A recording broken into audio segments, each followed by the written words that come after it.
I've just given the presentation on our 17-year experience with CyberKnife SBRT for prostate cancer and tried to convey what we've learned along the way.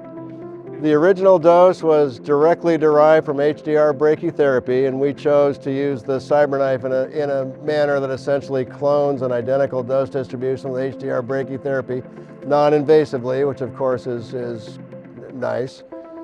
And we now have solid 10-year data that validates that this technique matches any endpoint produced by HDR brachytherapy, including low toxicity, low PSA nadir, very high rate of local control.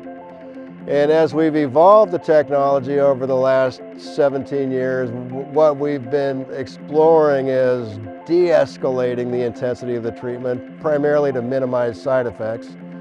And there appears to be merit to that as well. So we've done 34 grain 5 fractions as an alternative to the original 38 grain 4 fractions selected patients. It's a gentler dose. It appears to work just as well as long as you select your patients carefully.